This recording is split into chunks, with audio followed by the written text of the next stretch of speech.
Então vamos lá.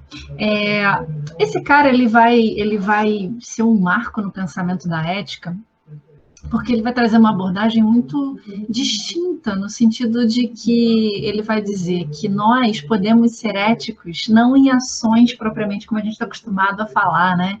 Ser um sujeito da ação, do agir, da tomada de consciência, mas ele pensa esse agir na perspectiva da nossa fala. Olha que coisa interessante, né? Eu não sei se a gente se dá muito conta disso quando a gente pensa em ética, numa ética que tem a ver com o que a gente fala, mas nada mais atual.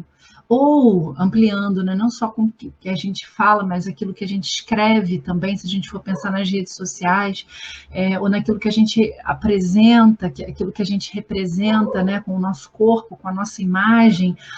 E aí, nesse sentido, a gente entende que a ética não é simplesmente um agir diretamente, né, sair do seu lugar para uma relação direta e efetiva com o outro, mas que do seu próprio lugar, aquilo que você fala, e mais ainda, especificamente, aquilo que você pode construir na troca, no diálogo com o outro, pode ser extremamente proveitoso dentro das nossas relações, ok? Então, essa ética do discurso, ela é uma ética que trata, né, não só da fala, mas ela trata do diálogo como sendo um mecanismo para que a gente descubra o que é ético nas nossas relações, né? Então, é num processo de diálogo, num processo de troca.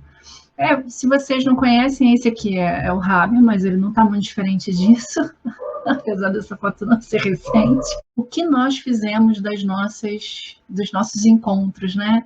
Da nossa maneira de produzir arte, da nossa maneira de produzir ideias e principalmente da nossa maneira de pensar, tá?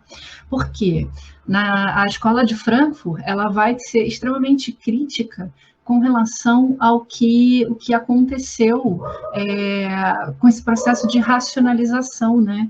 O que eles vão chamar de uma racionalização instrumental, ou seja, a razão ela passou a ser vista a partir de uma perspectiva de funcionalidade, ou seja, eu não crio a condição do diálogo e da construção de mecanismos, de formas de fazer, mas eu apresento para o outro apresento uma forma de fazer, né? Eu apresento um jeito certo de colocar as coisas em prática, de resolver os problemas, de modo que eu elimino essa possibilidade do diálogo, de modo que eu também elimino a possibilidade da crítica, porque eu apresento sempre uma estrutura pronta como sendo a verdadeira. Isso não vale especificamente só para a política, mas a gente pode pensar na ciência, a gente pode pensar até na própria arte. E aí, então, para a gente, depois de ter dito isso tudo, mas que eu acho que eram coisas importantes, a gente vem aqui para o tio Habermas. Ele diz o seguinte, tá mais para avô, né?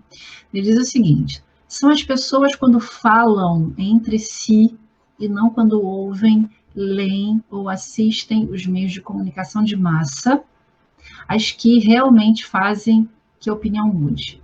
Ou seja, ele entende que o diálogo é exatamente o mecanismo pelo qual a gente consegue mover as pessoas. Então, é por isso que o Habermas diz, né, de acordo com ele, a essência da vida social emancipada está exatamente nessa capacidade, nessa possibilidade da gente colocar esse bicho racional para funcionar, mas no sentido de troca, de diálogo, de eu falo e o outro quer me ouvir e eu quero ouvir o outro. Porque, veja, se a gente tira isso, a gente tira da gente nosso princípio humano. Eu sempre falo isso, né? Que nós somos animais racionais, mas isso faz muito mais sentido, e que a gente isso nos diferencia dos outros animais, mas faz muito mais sentido completando com o que o Habermas diz, de que nós somos animais racionais numa troca, né, nas trocas com outros animais racionais. E é exatamente nessas trocas que nós construímos as nossas relações e o mundo em que a gente vive, quando a gente consegue, de fato, trocar, olhar para o outro como outro ser humano e não como um objeto que precisa e que tem que se submeter àquilo que a gente quer e que a gente pensa, né, que a gente acha.